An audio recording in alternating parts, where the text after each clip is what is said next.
Friends, मैं आपके लिए लेकर आया हूं आपके एग्जाम से इंपॉर्टेंट जो प्रीवियस ईयर क्वेश्चंस में पूछे गए थे, उसी बिहाफ पे, उसी बेसिस पे मैं आपके लिए बहुत इंपॉर्टेंट क्वेश्चंस लेकर आया हूं प्रैक्टिस के लिए। अगर आपको आर्म फोर्सेस का कोई भी एग्जाम देना हो, इंटरनल एक्सटर्नल कोई भी एग्जाम देना हो, तो ये सभी के लिए इंपॉर्टेंट होगा। तो देखिए, सबसे पहले अगर हमारे कोर्सेज को ज्वाइन करना चाहते हैं तो सबसे पहले कोर्स ज्वाइनिंग के लिए आपको क्या करना है? कोर्स ज्वाइन के लिए आपको जाना है गूगल प्ले स्टोर पे। सबसे पहले आप जाइए गूगल प्ले स्टोर पे। गूगल प्ले स्टोर पे जाएंगे, वहां पे सर्च करेंगे टोटल एग्जाम प्लस। क्या सर्च करेंगे? Total exam plus. और टोटल एग्जाम प्लस सर्च करके जस्ट इसको डाउनलोड कर लेना है। क्या करना है? इसे अपने फोन में डाउनलोड कर लेना है। जैसे ही आप डाउनलोड करेंगे आपको कोर्स ज्वाइनिंग का ऑप्शन वहां पर आएगा। ठीक है, आप कोर्स को ज्वाइन कर लीजिए। चलिए तो बढ़ते हैं क्वेश्चंस की तरफ। सबसे पहला क्वेश्चन है active and passive voice. Mister Sen asked him a questions. Mister Sen asked him a questions. तो आस्क्ड वर्ब की कौन सी फॉर्म है? V2 फॉर्म है। तो अगर एक्टिव वॉइस V2 से रहता है तो पैसिव वॉइस में आप क्या लगाते हैं? वॉज वर प्लस V3 ये लगाते हैं। अब देखिए कहां कहां वॉज वर प्लस V3 लगा है। सर वॉज यहां भी है, वॉज यहां भी है, V3 यहां पर देखिए बीइंग लगा दिया है। सर ये गलत हो जाएगा, आपका एक गलत हो गया। अब आगे बढ़िए और समझिए इसको। He was asked a questions. अब मिस्टर सेन जो है ये इधर डूअर का काम कर रहा है। डूअर कहने का मतलब कि ये सब्जेक्ट का काम कर रहा है, तो इसको जब हम इधर लाएंगे तो वो बाई प्लस डूअर होता है। यानी बाई प्लस आपको लिखना है, डूअर लिखना है। तो यहां पर टू लगा दिया है। ठीक है, यहां पर इन्होंने कोई भी प्रीपोजिशन नहीं लगाया, तो भी ये गलत हो गया। बचा कौन? आपका सी ऑप्शन, जिसमें है ही was asked a question by mister Sen. I hope समझ में आया एक्टिव से पैसिव। नेक्स्ट आता है someone saw him picking up a gun. किसी ने उसको गन उठाते हुए देखा। अब आते हैं कि अगेन बात करेंगे मेन वर्ब V2 है। तो जस्ट अभी हमने समझा कि V2 का पैसिव वॉइस कैसे बनता है? वॉज वर प्लस वर्ब की थर्ड फॉर्म। तो देखिएगा was were plus third form, was seen, was seen, was seen, was seen. तो देखिए सभी में कर दिया। आप देखेंगे हिम ऑब्जेक्ट है, तो हिम को पहले लेके गया है, तो हर ही जगह पे आपका सभी जगह पे ही लगा हुआ है। ठीक है, he was seen, he was seen. अब देखिए क्या है कि ये प्रेजेंट पार्टिसिपल है और इसको एज इट इज रखना है। तो देखिए कहां कहां चेंज किया है। यहां इन्होंने चेंज कर दिया, यहां पर इन्होंने पहले बाई प्लस एजेंट लिख दिया है, यहां इन्होंने सेम रखा और अगेन यहां इन्होंने गलत कर दिया। अब देखिए sir, he was seen picking up a gun by someone. चूंकि इसका कोई टेंस पे प्रभाव नहीं होता, इसको हम एज इट इज रहने देंगे, इसको कभी भी चेंज नहीं करेंगे। तो ये कैसे मिलेगा जरा इसको समझिएगा। बहुत ऐसे वर्ब हैं जो आपको मिलेगा, जैसे आपका सी हो गया, नोटिस हो गया, फाइंड हो गया। ठीक है, तो इनके बाद एक रहेगा ऑब्जेक्ट और इनके बाद रहेगा प्रेजेंट पार्टिसिपल जो कि आईएनजी वर्ब फॉर्म होता है। सी हो गया, नोटिस हो गया, फाइंड हो गया। ठीक, तो इसको आईएनजी फॉर्म को चेंजेस नहीं करना, इसमें नो चेंज आएगा, इस बात का थोड़ा सा ध्यान रखिएगा। चलिए आगे बढ़ते हैं। डायरेक्ट इनडायरेक्ट स्पीच कैसे इसको करेंगे जरा देखिएगा। He said to her don't read so fast. तो आपको इन्वर्टेड कॉमास के अंदर जो सेंटेंस लिखा है ना, उसको समझना है कि वो किस तरह का सेंटेंस है। ये जैसा सेंटेंस होगा सेड को आपको वैसे ही बदलना होगा। अगर ये स्टेटमेंट है तो टोल्ड में बदला जाएगा। अगर ये ऑर्डर दिया हुआ इंपेरेटिव सेंटेंस में तो इधर ऑर्डर लिख देंगे, रिक्वेस्ट लग रहा है तो रिक्वेस्ट लिख देंगे। ठीक है, तो कह रहा कि don't read so fast, he said to her. उसने उससे कहा कि भैया इतना तेजी से मत पढ़ो। अब क्या हो सकता है जरा समझिएगा। बात करेंगे कि जब ये दोनों हटेगा तो दोनों को जोड़ने के लिए हमें क्या इस्तेमाल करना है। तो जब आपका इन्वर्टेड कॉमा का अंदर का सेंटेंस डोंट, एक सेकेंड,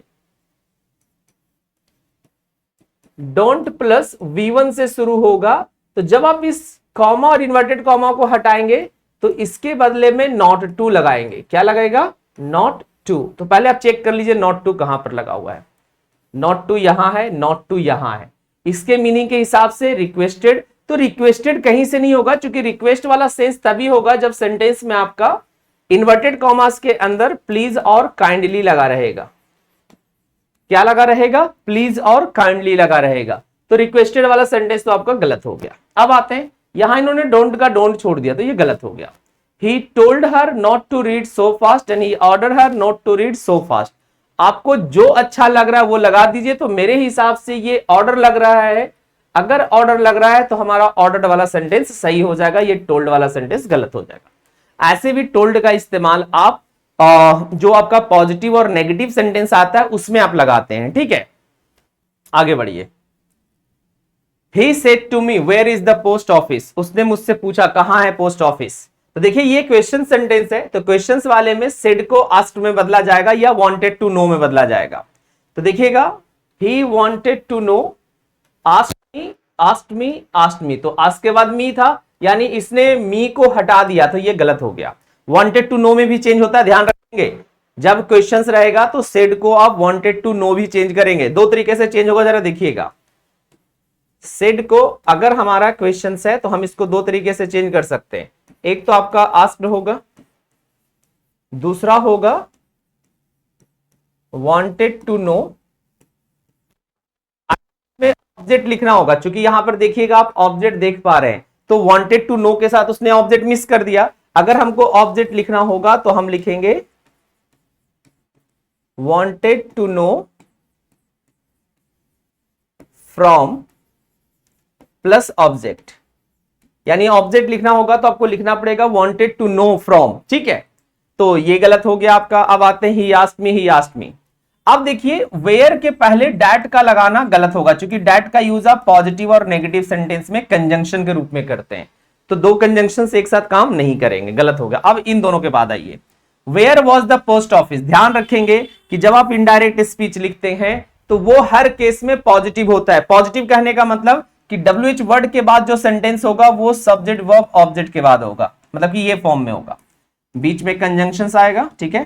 तो कंजंक्शंस के बाद आपको सब्जेक्ट वर्ब ऑब्जेक्ट, भले इन्वर्टेड कॉमास के अंदर वो positive, negative, interrogative, imperative, exclamatory कुछ भी दे रखा हो, लेकिन जैसे आप उसको ट्रांसफॉर्म करेंगे कंजंक्शंस, और कंजंक्शंस के बाद सब्जेक्ट वर्ब ऑब्जेक्ट का स्ट्रक्चर फॉलो करेंगे। तो देखिए where the post office was and where was the post office, तो ये स्ट्रक्चर गलत हो गया और बचा कौन आपका where was the post office. कैसे किया हमने, वेयर को वेयर छोड़ दिया, अब इसमें द पोस्ट ऑफिस जो है, सॉरी द पोस्ट ऑफिस जो है आपका सब्जेक्ट है, तो द पोस्ट ऑफिस को ले आए, इज का चेंज हो गया वॉज में। आई होप समझ में अच्छे से आ गया। आगे बढ़िए, find out the synonyms. Synonyms पता करनी है। कोलैप्स, कोलैप्स का क्या होगा, देखिए कोलैप्स का मतलब होता है गिर जाना या गिरना, आई थिंक इधर से लिखेंगे गिरना, ठीक है, गिरना। राइज का मतलब क्या होता है, उठना या बढ़ना। फेल्यूर का मतलब क्या होता है, असफल।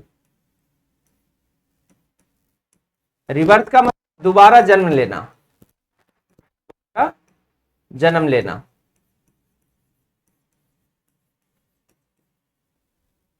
एंड डेट का मतलब क्या होता है, कर्ज। तो अब हिंदी भी हमने आपको लिख दिया। अब पता करना है कि कोलैप्स का मतलब गिरना, यानी राइज तो हो नहीं सकता, रिवर्थ हो नहीं सकता, डेथ हो नहीं सकता है, तो बचा यानी गिरना का मतलब नीचे आना। तो नीचे आने का मतलब क्या होता है, असफल होना। तो इसका सही सिनोनिम्स क्या हो जाएगा, फेल्यूर। आगे बढ़ते हैं, ट्रिवियल, ठीक है। ट्रिवियल का मतलब होता है विदाउट इंपॉर्टेंस। क्या होता है, विदाउट इंपॉर्टेंस, विहीन जिसको आप कहते हैं, विदाउट इंपॉर्टेंस। अब देखिएगा सिग्निफिकेंट का मतलब क्या होता है, इसका मतलब होता है महत्वपूर्ण। क्या होता है, महत्वपूर्ण। मोमेंटस का मतलब क्या होता है, for a very long short time, for a very short time.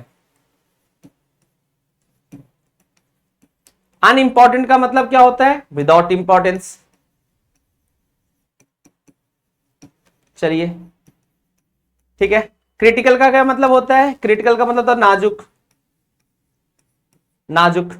अब समझ में आएगा आपको कि ट्रिवियल का मतलब हो गया विदाउट इंपॉर्टेंस, तो अनइंपॉर्टेंट का मतलब क्या हो जाएगा, विदाउट इंपॉर्टेंस। अगर इनसिग्निफिकेंट दिया होता तो हम इनसिग्निफिकेंट को भी मार सकते थे, अगर उसमें फिर अनइंपॉर्टेंट नहीं होता, ठीक है। तो अगर सिग्निफिकेंट ना होकर के अनसिग्निफिकेंट हो जाता। तो अब इन दोनों के बीच में रिलेशन समझ लीजिए कि इन दोनों के बीच में जो रिलेशन है वो है एंटोनिम्स वाला, यानी ट्रिवियल का एंटोनिम्स हो जाएगा सिग्निफिकेंट, ठीक है। चलिए, pick out the options which has words related in a similar way। देखिए ये आपके भी क्वेश्चंस पूछे गए थे एग्जाम में, लाइक रीजनिंग टाइप का, ठीक है।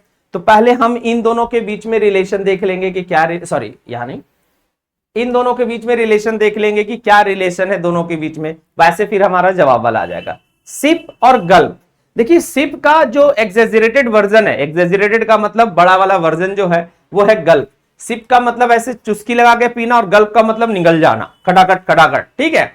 तो अब आते हैं सूप वाटर, क्या ऐसा रिलेशन बन रहा है? टेंट हर्ट, क्या ऐसा बन रहा है? टच पुश, तो देखिए टच ऐसे टच करना, पुश का मतलब जोर से धक्का देना, यानी टच का एक्सेजरेटेड वर्जन क्या हो जाएगा? पुश करना। तो इसका सही जवाब होगा सिप का गल्प, तो टच का पुश। ये रीजनिंग टाइप का क्वेश्चन हो जाता है। रूम हाउस, अब इसके ढूंढने chair, room, cabin, ship, wheel, car, cockpit, plane. अब देखिए हाउस का एक हिस्सा होता है, और इंपॉर्टेंट हिस्सा आप कह सकते हैं कि एक रूम होता है। अगर एक घर बना दीजिए और उसमें रूम ही ना हो, कोई मतलब नहीं बनेगा। तो सेम तरीके से प्लेन है, तो प्लेन का इंपॉर्टेंट हिस्सा क्या होता है? कॉकपिट होता है, ठीक है। कार का भी इंपॉर्टेंट हिस्सा व्हील हो सकता है, लेकिन उसके इनसाइड नहीं होता, इस बात का समझिएगा। क्योंकि घर होता है तो घर के इनसाइड क्या होता है? आपका रूम होता है। उसी सेम तरीके से प्लेन के इनसाइड में ही क्या होता है? आपका कॉकपिट होता है। पॉइंट समझ में आ गया? चलिए, fill in the blanks with suitable word. The Romans were dash signs, bad in, bad to, bad for और bad at। मतलब उनकी साइंस अच्छी थी रोमन्स वाले का, तो क्या होता है? Bad at. इसका अपोजिट क्या होता है? Good at. गुड एट का मतलब होता है एक्सपर्ट, और बैड एट का मतलब होता है इनएक्सपीरियंस, ठीक है। या ये कह सकते हैं कि नॉट गुड एट।